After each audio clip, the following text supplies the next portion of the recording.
Assalamualaikum warahmatullahi wabarakatuh.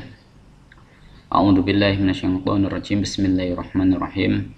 Alhamdulillahilladzi yahdina bitaufiqihi wa hidayatihi. Wa asyhadu an la ilaha illallah wahdahu la syarikalah wa asyhadu anna Muhammadan abduhu wa rasuluhu la nabiyya ba'dah. Amma ba'd. Pada para mahasiswa yang saya banggakan, dalam kesempatan kali ini saya mengajak pada kalian untuk memulai pertemuan ini dengan bacaan surat Al-Fatihah bersama, dengan harapan semoga kita diberikan kelancaran, diberikan ilmu yang berkah dan manfaat oleh Allah Subhanahu wa taala. Al-Fatihah. A'udzu billahi minasyaitonir rajim. Bismillahirrahmanirrahim. Alhamdulillahirabbil alamin arrahmanir rahim. Iyyaka na'budu wa iyyaka nasta'in. Shiratal mustaqim. Shiratal ladzina an'amta 'alaihim ghairil maghdubi 'alaihim waladdallin. Oke, terima kasih. Gimana kabarnya? Alhamdulillah baik ya. Oke, dalam kesempatan kali ini saya akan menyampaikan terkait dengan isu ekologis, ya, isu ekologis, ya, ini terkait dengan lingkungan, ya, terkait dengan lingkungan. Jadi ada tidak hadis itu yang peduli terhadap lingkungan, yang berbicara mengenai bagaimana kita menjaga keseimbangan lingkungan? Ternyata ada. Nah, jadi hingga saat ini mungkin isu tentang ekologis ini masih menjadi isu yang sangat seksis. Kenapa begitu? Kita selaku manusia yang hidup di bumi ini, ya, ini akhir-akhir ini bumi kita itu mengalami apa ya, pemanasan global, ya, baik gunung mulai pada hilang, sawah-sawah mulai pada kering, tanaman sudah pada hilang semuanya. Daerah-daerah yang awalnya produktif untuk menghasilkan hasil-hasil pertanian, kini setelah ditanami besi-besi, bata, cor-coran dan yang lain-lainnya jadi bangunan di sana. Ini kalau seperti itu terus, sementara manusia itu butuh makan, di mana makanannya itu tidak dari bangunan-bangunan, ya, lantas kedepannya kita mau hidup di mana? Apakah tetap akan bisa eksis atau justru malah punah gara-gara perlakuan dari manusianya itu sendiri? Nah ini, jadi bumi itu sama sebenarnya, butuh perawatan. Siapa yang merawat? Ya, khalifatullah fil ard. Siapa itu? Manusia. Jadi yang merawat ya manusia itu sendiri. Kalau manusianya sendiri tidak bisa merawat, lantas bagaimana?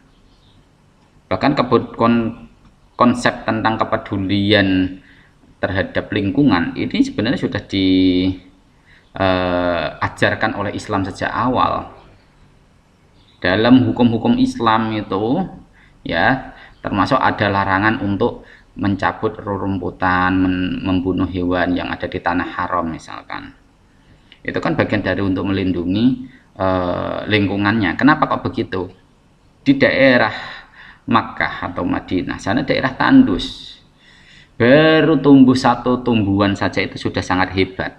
Nah, apabila dipotong, bagaimana kira-kira? Apakah dalam waktu sekejap bisa tumbuh kembali atau justru membutuhkan waktu yang cukup lama? Nah ini, jadi diantara faedah pelarangan untuk mencabut tumbuhan di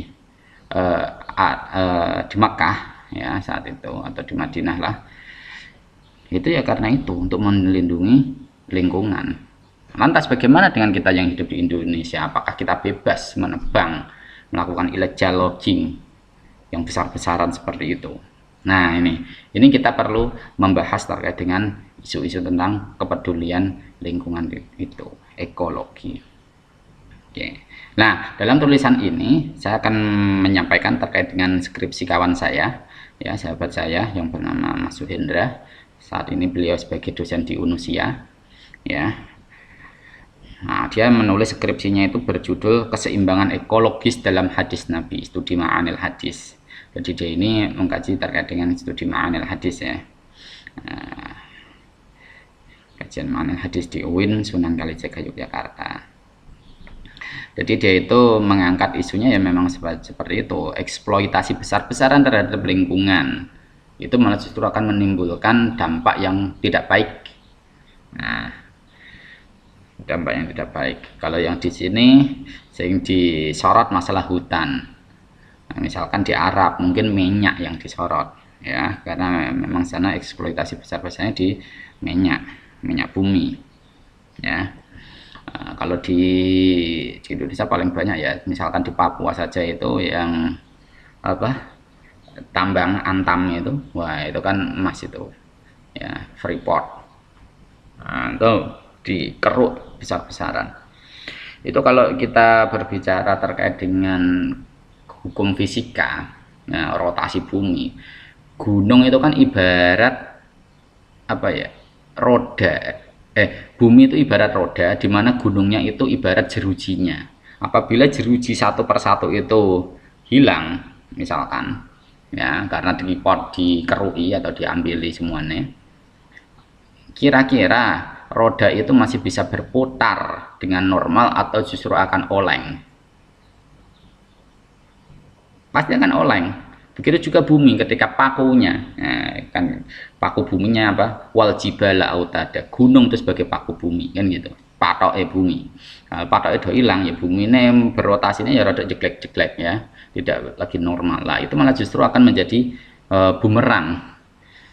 Jadi perputaran bumi sudah tidak lagi imbang, bisa saja oleng, nabrak planet lain atau apa, kiamat jadinya kan begitu, runtuh semua. Nah, ibarat seperti itulah. Nah, jadi eksploitasi hutan, eksploitasi gunung, sumber daya alam dieksploitasi besar-besaran justru akan berakibat fatal bagi dunia kita ini sendiri.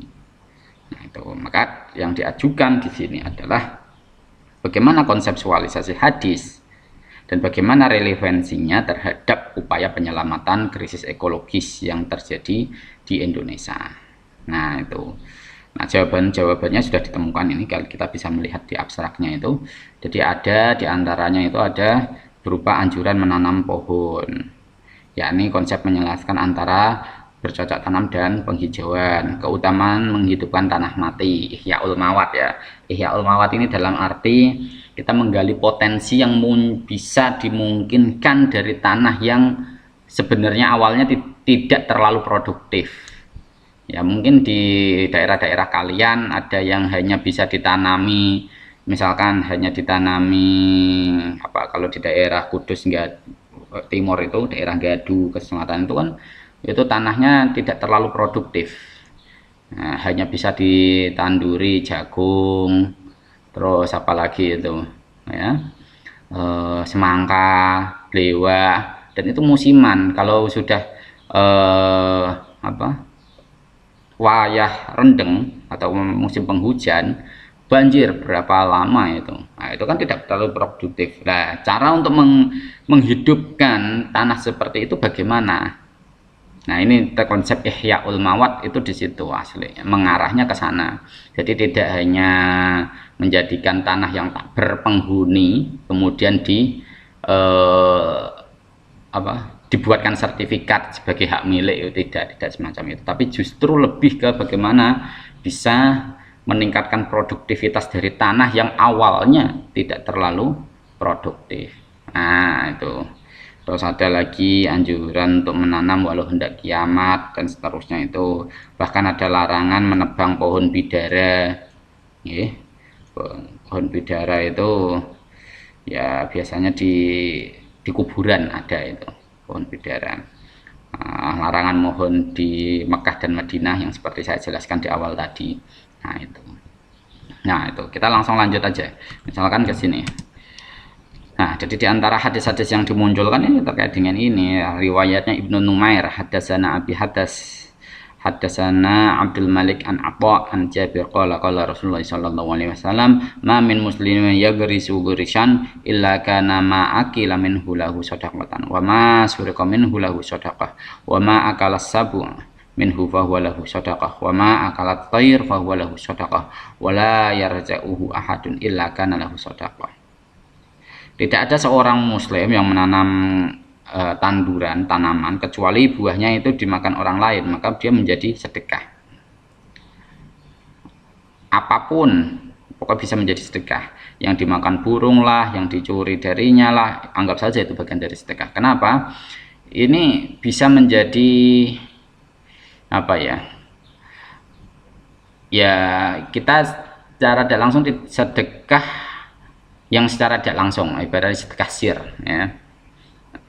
Jadi misalkan kalian nandur pari, parinya mulai tukul ya, mulai muncul, kemudian banyak burung-burung pada ngambil padinya, sekalipun banyak para petani yang kemudian dia membuat jaring-jaring untuk menghalau para burung itu, tapi setidaknya kalau kita berdasarkan hadis ini, itu bagian dari sedekah Anda kepada burung. Nah kan begitu ya. Jadi tidak ada sesuatu yang muspro, tidak ada sesuatu yang percuma, tapi itu akan selalu memberikan manfaat yang besar bagi makhluk hidup lainnya. Nah itu setidaknya seperti itu. Hadis-hadis yang lain bagaimana Pak? Banyak sekali ya nanti. Misalkan ini hadatsana Qutaibah bin Sa'id, hadatsana Abu Awanah, wa hadatsana Abdurrahman bin Mubarak, hadatsana Abu Awanah an Qatadah an Anas bin Malik radhiyallahu anhu qala qala Rasulullah sallallahu alaihi wasallam ma min muslim yagrisu garasan aw yazra'u zara'an fayakulu minhu tayr aw insanun aw bahimah illa kana nabi sadaqah. Nah ini sebenarnya sama tema dengan atasnya tadi ya, banyak sekali ini. Coba kita lanjut lagi, bagaimana dia kemudian mengumpulkan datanya. Kita lanjut. Nah ternyata banyak data yang ditampilkan dia ya. Nah ini mulai ini, biasanya kalau nulis agar mudah dipahami, dia langsung di model tabel, dia tidak menyebutkan hadis satu persatunya ya, dia langsung dibentuk tabel ya, disusun secara tematik ya, tema tentang apa ini hadisnya. Misalkan yang pertama tentang keutamaan menanam dan pahala bagi yang menanam, seperti hadis yang saya singgung tadi ya. Itu ada di mana kitabnya, mukharijnya siapa? Ternyata ada di Imam Al-Bukhari, Imam Muslim, Imam Ahmad, Ahmad bin Hanbal ya, Imam At-Tirmidzi, Imam Ad-Darimi. Di nomor hadis berapa? Nomor hadisnya itu di sampingnya ini ya, kan bisa dilihat ini. Nah, jadi cara menyusunnya lebih mudah seperti itu. Jadi kalau mau melacak ya, karena hadis itu kalau ditampilkan di dalam body ya, kalau kita salah cara menulisnya itu bisa dianggap sebagai plagiasi, bentuk plagiasi dalam tulisan, karena nggak mungkin kita melakukan parafrase sendiri terhadap teks hadis, apalagi dalam teks Al-Quran kan begitu. Maka biasanya dalam tulisan ilmiah itu biasanya menulisnya hanya ditulis apa ya, nama surat atau disertai dengan ayatnya. Kalau hadis ya seperti ini, mukharijnya siapa, nomor hadisnya berapa, kan begitu. Nah di situ. Jadi ini untuk menghindari plagiasi. Nah terus hadisnya mau ditampilkan utuh gimana Pak? Nanti di lampiran. Nah jadi di lembar belakang ada lampiran-lampiran lah, itu hadisnya silahkan mau dimunculkan secara utuh monggo. Nah gitu. Tapi kan dia tidak akan dilacak dalam cek plagiarisme. Nah itu. Oke. Kita rodok menyimpang sides ya. Oke, kita kembali lagi. Nah, ada tema yang kedua, itu terkait dengan keutamaan mengolah tanah yang kurang produktif. Nah, hadisnya di Al-Bukhari, Imam Ahmad, At-Tirmidzi, Ad-Darimi, Malik, Abu Dawud. Nomor hadis sekian itu. Ya, bisa dibaca nggih. Terus ada lagi anjuran menanam walaupun hendak kiamat, ada hanya di Imam Ahmad bin Hanbal. Nomor hadis 12.512 dan 12.435. Larangan menebang pohon bidara di hadis Abu Dawud. Larangan merusak tanaman di tanah haram ya, tanah haram itu ada di Mekah dan juga di Madinah. Nah seperti itu. Nah ini analisis hadisnya, dimulai. Nah ini dia munculkan juga hadatsana Qutaibah. Ini seperti hadis yang awal tadi ya, jadi bisa menjadi sedekah bagi makhluk hidup lainnya, termasuk terhadap burung. Nah ini kritik hadisnya disampaikan, jalur kritiknya bagaimana, jalur Anas bla bla bla seterusnya ya. Ini terus jalur Jabir nomor sekian, jalur Ummi Mubashir juga sekian. Nah ini bisa dibaca ini. Oke. Nah ini diawali dengan kritik sanad matannya. Nah, ini dia menyebutkan ternyata hadisnya ini secara sanadnya tadi bagaimana? Al-Jarwah tidak ada yang mencela atau menilai negatif dari perawi hadis. Berarti hadisnya oke. Ya, perawinya sikoh semuanya, tidak ada yang mencela di sana. Dalam proses at-tahammul wal ada juga bisa dipertanggungjawabkan. Dia langsung ketemu. Ya, talaqi. Ya, seperti itu. Disebutkan tidak ada kritik. Nah, dalam arti semuanya menilai baik. Nah, sehingga hadis ini dianggap sebagai hadis yang sahih. Nah, ini semuanya kritik sanad ini. Nah, dia berangkat dari kritik sanad. Nah, ini sudah masuk ke kritik matan. Ya, kritik matan. Jadi dia mencoba untuk menjelaskan apa itu jaro'a artinya. Dia mulai dari kebahasaan terlebih dahulu. Bahasa. Jadi makna leksikalnya bagaimana. Nah, jadi menggunakan ilmu ma'anil hadis memang begitu. Ya. Kemudian ada kata-kata sedekah dan seterusnya. Kemudian barulah setelah menjelaskan secara kebahasaan baru disampaikan pandangan dari para tokoh. Misalkan di sini ada Yusuf Al-Qaradawi yang menjelaskan bahwa pelajaran yang dapat dilaksanakan dari sabda Rasulullah SAW tersebut adalah perihal memperhatikan masalah menanam pohon dan tanaman, serta pelajaran berusaha untuk merubah tanah yang gersang menjadi kebun yang hijau, tanah yang kurang manfaat menjadi lebih bermanfaat, dan kurang produktif menjadi lebih produktif. Nah, jadi baru dijelaskan. Ya, kalau memang dia butuh untuk mengutip pandangan tokoh, ya dia menggunakan pandangan tokoh. Seperti saat ini dia menyampaikan pandangannya Yusuf Al-Qaradawi tentang Ihya'ul Mawad, kan begitu.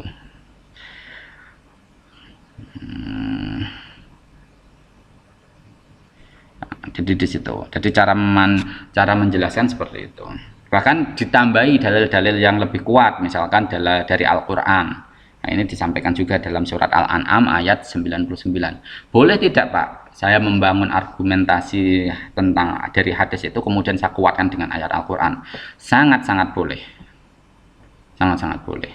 Jadi ketika kita sudah berbicara lintas atau cross disipliner atau interdisipliner lah ya, maka kita harus terbuka dari beragam sumber termasuk Quran, hadis, dan yang lain-lainnya. Itu bisa dijadikan sebagai bahan argumentasi. Oke, nah, seperti itulah. Jadi intinya kita langsung ke kesimpulan saja ya, nggak usah banyak-banyak. Nanti akan saya share file ini. Ya. Nah, terus bagaimana? Oh ya, menjadi pertanyaan begini. Oke Pak, hadisnya memang menyatakan untuk melakukan menanam seperti itu, untuk menjadikan tanah yang awalnya tidak produktif menjadi produktif. Itu bagaimana langkahnya Pak? Nah, langkahnya ini harus disesuaikan dengan perkembangan ilmu ilmu tata lingkungan ya, tata lingkungan yang terbaru, yang memang up to date, update. Jadi misalkan kan sekarang ada program studi yang namanya ilmu lingkungan. Nah, jadi kalian nanti bisa bertanya terhadap mereka, bagaimana saya harus peduli terhadap lingkungan itu. Oke, hadisnya memang seperti ini, harus ada nanam kayak begini dan begitu. Tapi bagaimana cara yang lebih tepat? Begitu. Nah, sekarang kan ada semacam hidroponik ya, misalkan hidroponik, terus apa lagi itu ya, kemudian menjadikan tanah-tanah sing kalau memang daerahnya nggak bisa ditanduri sama sekali ya, misalkan di pesisir pantai ya, itu yang kira-kira berpotensi sebagai lahan di pinggir pantai apa, misalkan dibuat tambak ya, berarti tambak yang harus dibuat kan gitu. Kalau tidak hanya tambak Pak, misalkan ladang garam ya sudah, ladang garam dibuat, jangan kemudian dibuat yang sekiranya justru malah mematikan sumber daya alam. Mematikan sumber daya alam ini yang sering terjadi seperti itu. Jadi pemborong proyek itu terkadang dia melupakan hal itu. Misalkan saya pernah melihat, ya, ini kasusnya di Jalan Lingkar, mana ketika saya masih Salatiga itu, ya, itu ada cerita dulu itu air sumber sini itu lancar, ya, airnya lancar, tapi ketika itu dibuat jalan lingkar, kemudian di pinggirnya dibeton biar tanahnya tidak oleng atau apa, malah justru sumber airnya mati. Karena apa? Air nggak bisa jalan karena di stop dengan beton itu tadi. Nah, ini malah justru merugikan lingkungan. Nah, ini merugikan lingkungan. Jadi oke, kita memang diminta untuk menjadikan lahan itu lebih produktif, tetapi bukan berarti ketika kita membangun sebuah proyek atau apa, kita kemudian menghancurkan potensi dari alam itu sendiri. Nah, tapi kita harus tetap mengindahkan alam itu sendiri. Nah, begitu. Nah, bagaimana Pak dengan kasus Semarang misalkan? Kalau neng Kudus nggak terlalu banyak ya.